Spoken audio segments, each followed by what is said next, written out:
आयुष्मान भव। सभी दर्शकों को जय माता दी। आज हम नावा से आचार्य श्री कृष्ण कुमार शर्मा जी के साथ एक बार फिर से उपस्थित हैं। नई संवत 2081 प्रारंभ होने जा रही है। इसके साथ ही चैत्र नवरात्रे भी प्रारंभ होंगे। तो चैत्र नवरात्रे हमारे लिए कैसे रहेंगे, इसके घट स्थापना का मुहूर्त क्या रहेगा और यह नई साल भारत के लिए कैसी रहने वाली है, इसके बारे में हम आचार्य जी से थोड़ा सा जानकारी प्राप्त करेंगे। आचार्य जी, चैत्र नवरात्रे कब से प्रारंभ हो रहे हैं? चैत्र नवरात्र चैत्र शुक्ल पक्ष प्रतिपदा मंगलवार 9 अप्रैल से शुरू हो रहे हैं और ये नवरात्र अमृत सिद्धि योग में शुरू होने के कारण शुभ योग बन रहा है। जी आचार्य जी, इस बार माता की सवारी क्या रहेगी?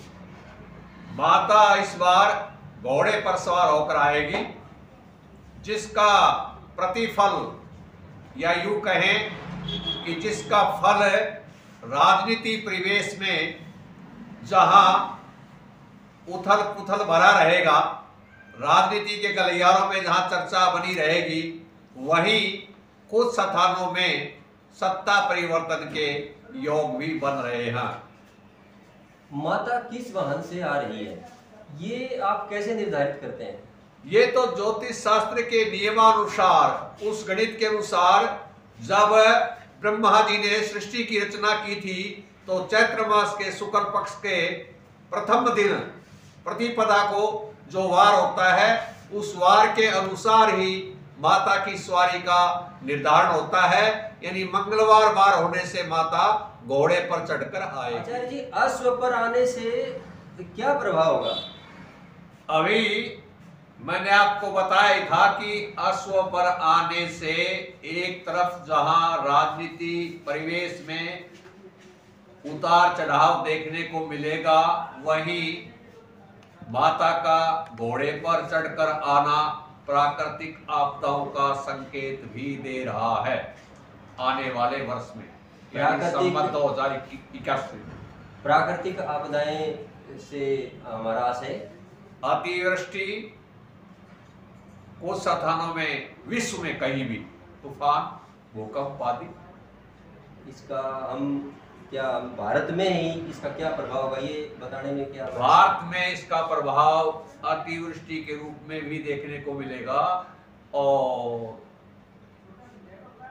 राजनीति परिवेश में भी देखने को मिलेगा। जी, घट स्थापना का मुहूर्त किस समय सबसे उचित रहेगा? देखिए, वैसे तो प्रत्येक नवरात्र शुभ कहा गया है, लेकिन इस बार जब नवरात्र शुरू होंगे उस समय अश्विनी भाव में अश्विनी नक्षत्र के साथ मंगलवार का होना अमृत सिद्धि योग का निर्माण करता है।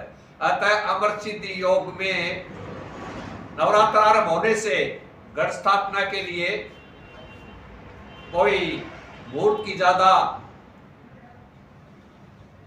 विषय नहीं है, क्योंकि अमृत सिद्धि योग अपने आप में एक मुहूर्त है।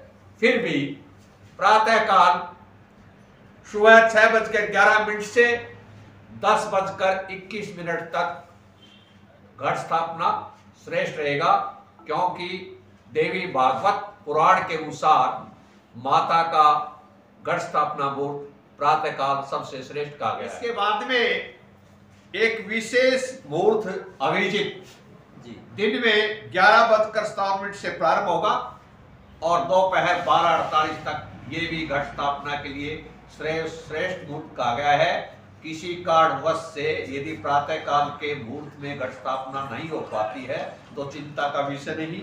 11:57 से 12:48 पर भी घट स्थापना की जा सकती है। जी आचार्य जी, चैत्र नवरात्रों के साथ हमारा नया साल 2081 प्रारंभ हो रहा है, तो अंत में आप ये बताएं कि जो नया साल जो शुरू होगा नवरात्रों में ही, उसके साथ ही वह भारत के लिए कैसा रहने वाला है, खास करके कृषि और वर्षा के बारे में आप ज्योतिष क्या कहते हैं, ये बताएं। संवत 2081 में राजा होंगे मंगल, जी। भूमि सुख, और शनि रहेंगे मंत्री। इन दोनों की आपस में पैंचातान है, 36 का आंकड़ा है।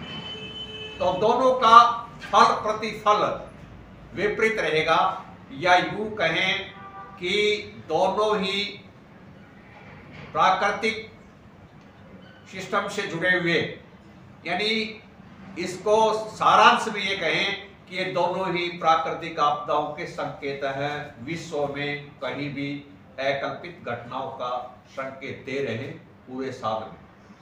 अकल्पित घटनाएं, इससे हम क्या समझें?